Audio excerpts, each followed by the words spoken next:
Ibao, Ibao Richa, Alawana Mobolibali. Ibao, Ibao Richa, Alaroye Mobolibali. Ibao, Ibao. La maison africaine a été créée en 1961 par Monique van der Straten-Noyer.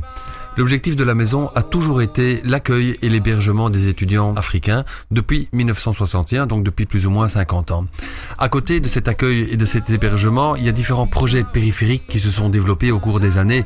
Je pense entre autres et principalement aux projets de coopération au développement dans le but aujourd'hui de renforcer, de favoriser le retour des étudiants dans leur pays d'origine.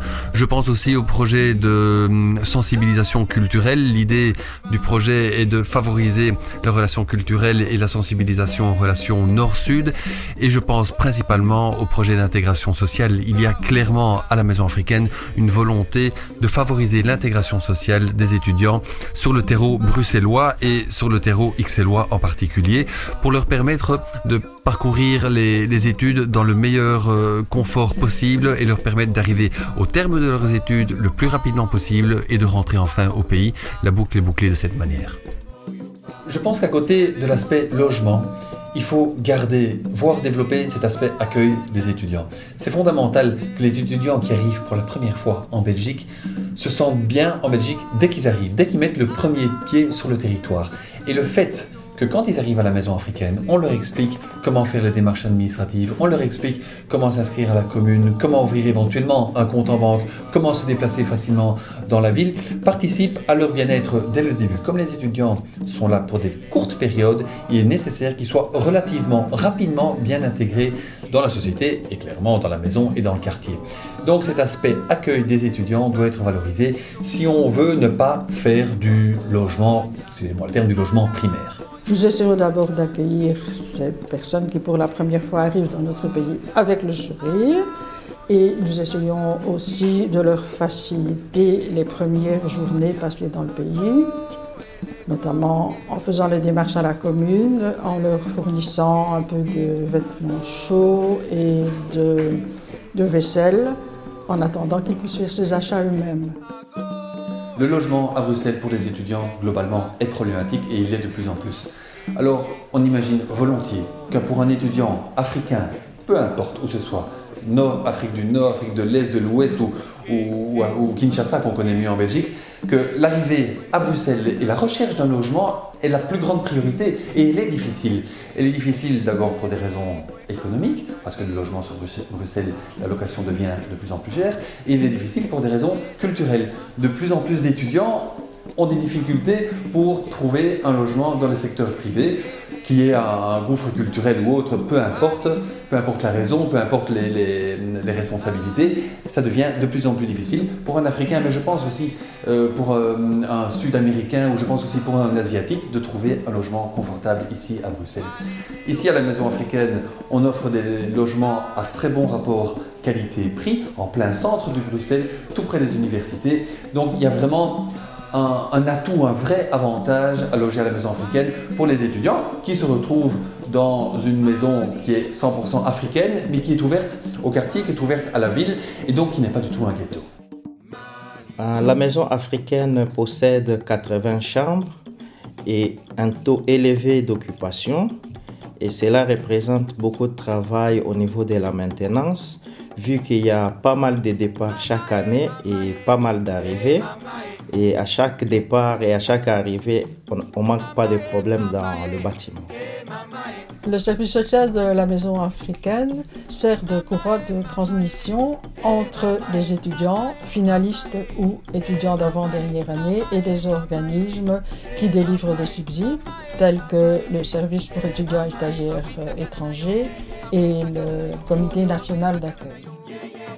Alors, le projet est parti d'un simple constat. Il y a d'une part, dans le quartier Matongé, un certain nombre d'élèves, plutôt des élèves d'origine africaine au départ, un certain nombre d'élèves qui étaient en décrochage scolaire, tout simplement. Et il y a d'autre part, à la Maison africaine, un certain nombre d'étudiants, même un nombre certain d'étudiants, qui avaient des compétences, qui avaient des diplômes et qui étaient disposés à donner des cours de rattrapage à ces élèves. On est parti sur un projet à raison de 300 heures de cours par an.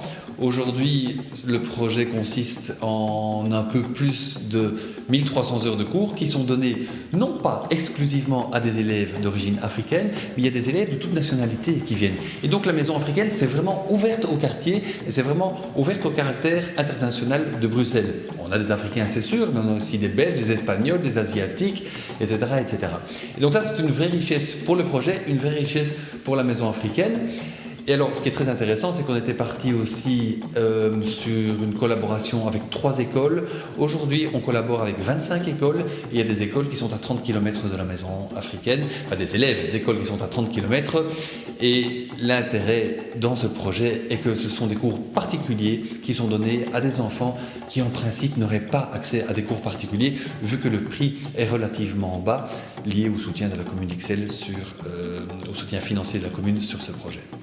La Maison africaine organise chaque année des activités socioculturelles au profit des étudiants. Et vu que c'est leur première fois en Belgique, alors elle leur propose des sorties, des visites de sites, des visites aussi de musées, du théâtre. Ça va enrichir en quelque sorte leur séjour et ça va leur permettre d'avoir une image très positive de la Belgique. L'un des soucis des médias aujourd'hui, c'est qu'ils montrent une Afrique malade, militarisée, paupérisée, etc., etc. Tout ce qu'on voit tous les jours. Et je pense que des institutions comme la Maison africaine sont l'occasion de montrer une Afrique jeune, dynamique, pleine de projets, pleine de couleurs. Je donne à titre d'exemple une exposition d'art africain contemporain qu'on a montée avec la Galerie d'art contemporain de Paris. Et c'était une exposition pleine de couleurs, pleine de dynamisme avec des artistes africains avant-gardistes. On n'a pas l'habitude de voir cette Afrique avant-gardiste, on a l'habitude de cette Afrique qui est à la traîne du reste du monde. Or, il y a des éléments et des institutions en Afrique qui sont vraiment à l'avant de la scène. Et la culture, je pense, est un bon atout pour essayer de montrer cette Afrique dynamique et cette Afrique qui va de l'avant et qui monte des projets. C'est pas rien que dans le domaine culturel, c'est dans d'autres projets plus de type professionnel alors. Et on a l'occasion ici à la Maison africaine d'investir dans ce type de projet pour essayer de montrer ici au cœur de la Belgique, au cœur de l'Europe, cette Afrique jeune et envieuse d'aller plus en avant.